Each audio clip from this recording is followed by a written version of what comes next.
जनपद मुजफ्फरनगर की चरताबल विधानसभा सीट से सपा रालोद गठबंधन प्रत्याशी पूर्व विधायक पंकज मलिक के समर्थन में रालोद सुप्रीमो जयंत चौधरी बरला में एक चुनावी सभा को संबोधित करने पहुंचे, जहां उनका जोरदार स्वागत किया गया।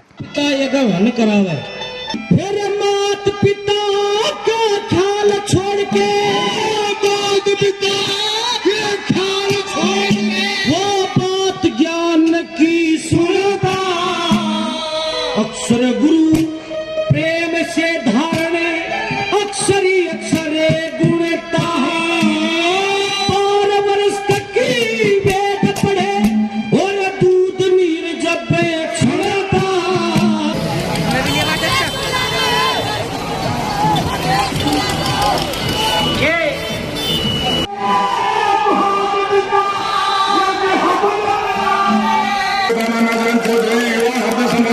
आपके बीच में पहुंच चुके हैं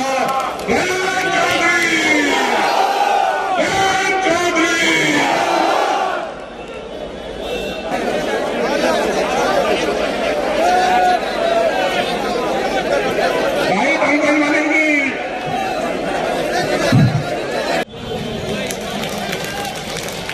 चुनावी सभा को संबोधित करते हुए जयंत चौधरी ने सूबे के सीएम पर जमकर कटाक्ष किए। वे बोले कि हार का सपना उन्हें सता रहा है, तभी तो उनके बोल बिगड़ गए हैं। जयंत चौधरी ने दावा किया कि प्रदेश में इस बार गठबंधन की ही सरकार बनेगी। यह सब लोग जानते हैं, देश की क्रेन यहाँ मुजफ्फरनगर की है। अगर वही आपको पुरानी ग्लोरी चाहिए, वही पहचान बनानी है, बहुत काम करना है। मैं आपको ये विश्वास दिलाने आया हूँ, ये चौधरी चरण सिंह जी की कर्मभूमि रही और चौधरी अजीत सिंह जी ने बहुत सोच समझकर यह फैसला लिया था कि शायद उन्हें मालूम होगा कि मेरा आखिरी चुनाव, और इस क्षेत्र से वो चुनाव लड़े थे और भरपूर सहयोग आप सबने उनको दिया और वो हारे नहीं। सही मायने में वो हारे नहीं, क्योंकि अगर वो हारे होते तो हमारा वो अस्तित्व नहीं होता कि हम साथ यहां बैठते। उन्होंने वो भाईचारा बनाया, उन्होंने उन कम्युनिटीज में, उन लोगों में जिनमें गहरा अविश्वास पैदा हो गया था, उनको साथ बैठाने का काम किया। और जब लोग साथ बैठेंगे, साथ खाएंगे, साथ व्यापार करेंगे, साथ काम करेंगे, साथ वोट करेंगे, जो साथ वोट करेगा तो एक दूसरे पे उनकी निर्भरता बनेगी। जो घाव पुराने हैं वो घाव मिटेंगे। और आज वो जो लोग हमारे बीच आते हैं, जो सिर्फ उस विष को फैलाना चाहते हैं, बार बार उन घाव को कुरेदने का काम करते हैं, याद दिलाते हैं कि मत भूलो। नहीं, हमें भूलना भी पड़ेगा, हमें आगे भी बढ़ना पड़ेगा।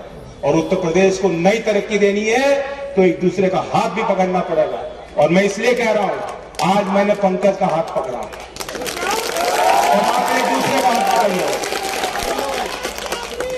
हम आज इस कगार पे खड़े हैं देश की राजनीति में कि अगर हम चूक गए, अभी तो आंदोलन हुआ 13 महीने और हम ये कह के वापस लौट गए कि जीत गए।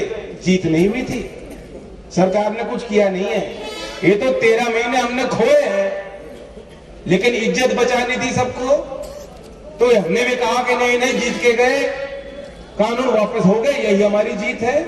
ये हमने अपने आप को दिलासा दिया। कड़वी सच्चाई तो यही है। हमें तो अभी और लड़ाई लड़नी होगी और संघर्ष करने होंगे। और अगर हम और आप इस चुनाव में चूक गए तो परिणाम ये होगा, आने वाले दिनों में कोई भी व्यक्ति सड़क पर बैठने की हिम्मत नहीं करेगा, आंदोलन करने की हिम्मत नहीं करेगा। छोटी मोटी बातों को भूल करके मैं कहता हूं।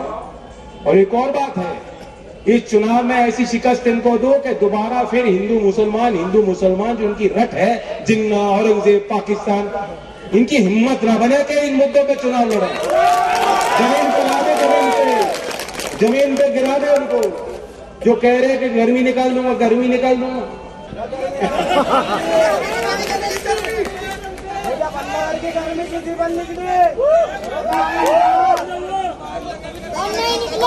मुझे आपकी मुस्कुराहट बता रही है कि काम तो हो गया।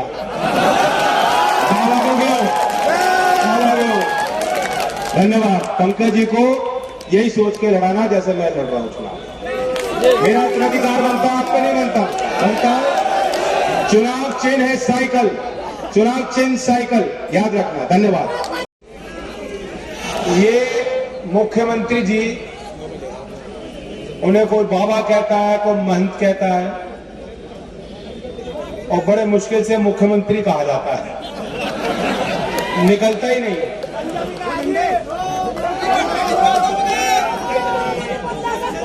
अब असल में आप देखो, जो धार्मिक गुरु होते हैं, और हम अपनी भाषा में बाबा कहते हैं, मतलब दादाजी, बाबा भाई, वे धैर्य वाले लोग होते हैं। वे जी कह रहे सन्यासी होते हैं, उनका राजपाट से काम नहीं, वो तो त्याग देते हैं।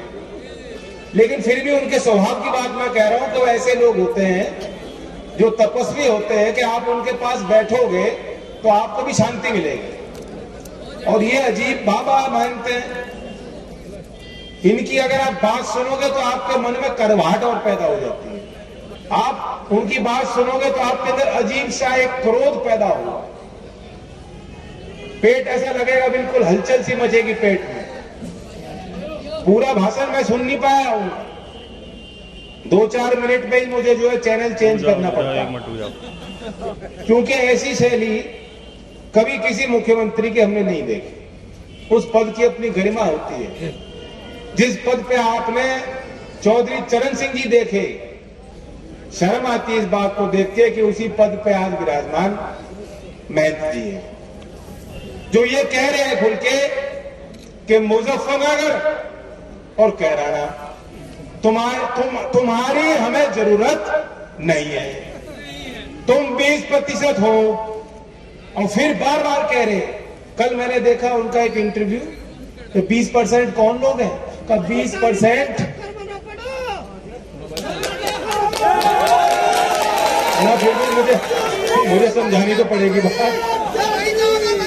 सुनो क्या कह रहे, 20% वो कह रहे वो लोग हैं जो देश का भला नहीं चाहते, देश के कानून को मानते नहीं, वो दंगाई लोग। अब उनका गणित इतना कमजोर है, वो हिसाब तो लगा नहीं सकते। 20% मतलब उनका मानना है 5 करोड़, उत्तर प्रदेश की आबादी लगभग 4-5 करोड़ लोग वो देश विरोधी, राष्ट्र विरोधी ताकतों से जुड़े हुए हैं। और उसी 20% में मुझे लगता है गाजीपुर में जो किसान बैठे थे, जिन्होंने 13 महीने आंदोलन किया देश भर के, वह भी 20%। आपके बीच में आपके महबूब नेता माननीय जयंत चौधरी ने भी 2 मिनट में जाम लग रहा है जो है सड़क को, अभी कुछ ही अक्षर में पहुंचने वाले हैं। भाई भाजपा ने नारा दिया था 2014 में जब इनकी सरकार बनी थी, उनको बहुत हुई महंगाई की मार, और अब की बार मोदी सरकार। मुझे एक चीज ऐसी बता दो जो 2014 से पहले तो महंगी हो और 2014 से बाद में इन्होंने मंदी कर दी हो। एक चीज बता दो, सभी बैठे भाई, सभी अन्नदाता बैठे सामने, एक चीज बता दो, एक चीज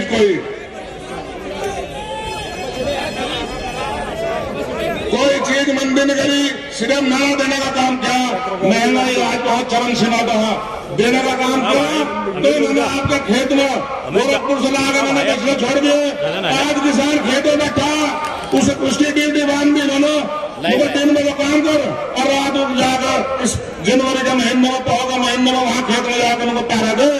ये 10-20 बछड़ा आता है और खेत में उसके बेचारे गाय लग जा और खेत की उसकी मुड़ाई कर दे, जड़ से मिला दे, और कोई काम भी करा गया मैंने। भाई 2 आदमी 2014 में गुजरात से आए, इस देश को भगाने का, लूटने का काम किया। 2 आदमी अपने साथ 2 उद्योगपति लाए गुजरात के, आज देश को बेचने का काम करा इन 2 लोगों ने। इनका भला आदमी का, किसानों का, हमारा असल का बेवकूफ बनाकर उस देश बेचने का काम करा। ये कृषि कानून बाद में पास हुए, भाई मैंने अपने बड़े बड़े गोडाउन हरियाणा में, पंजाब में बना दिए। हमारे यहाँ जो मुख्य फसल गन्ने की होती है, उधर फसल जो होती है, उधर गेहूं की, धान की, सभी की होती है, तो उनके गोडाउन होने जा रहे हैं। ये गैर मामूली चुनाव है। जो पहले चुनाव हुए ये उस तरह के चुनाव नहीं है। ये तय करने वाले चुनाव हैं कि हिंदुस्तान में कौन सी ताकतें ताकत में रहेंगी, क्योंकि उत्तर प्रदेश हिंदुस्तान का सबसे बड़ा सूबा है। 80 मेंबर पार्लियामेंट उत्तर प्रदेश भेजता है। उत्तर प्रदेश ही तय करेगा कि 2024 में हिंदुस्तान का मुस्तकबिल कहां को जाएगा। इसलिए उत्तर प्रदेश से इन चुनाव को बहुत गंभीरता से लेने वाली बात है। एक तरफ वो ताकतें हैं जो हिंदुस्तान का आईन बदलना चाहती हैं, हिंदुस्तान का संविधान बदलना चाहती हैं, हिंदुस्तान को इस तरीके से बनाना चाहती हैं कि हिंदुस्तान अंबानी का हिंदुस्तान बन जाए, ये हिंदुस्तान अडानी का हिंदुस्तान बन जाए, जहां मेहनत करने वाले मजदूर, मेहनत करने वाले किसान, छोटे दुकानदार, पढ़ने वाले विद्यार्थी, पढ़ाने वाले अध्यापक, अधिवक्ता, समाज का वर्ग जो मेहनत करके देश को खुशहाल बनाता है, उस वर्ग की कोई हैसियत ना रहे। इस तरह के संविधान को बदलना भारतीय जनता पार्टी चाहती है। दूसरी तरफ वो ताकतें हैं जिनकी रहनुमाई हमारे नेता अखिलेश यादव, हमारे नेता चौधरी जयंत सिंह कर रहे हैं। ये वो ताकतें हैं जो चाहती है हिंदुस्तान में वही संविधान बना रहे जिसमें हर तरीके से पूजा इबादत करने वाले को बराबर का हक हासिल हो। हिंदुस्तान में वही संविधान बना रहे या मेहनत करने वाले किसान का या मेहनत करने वाले मजदूर के पसीने की कीमत हासिल हो।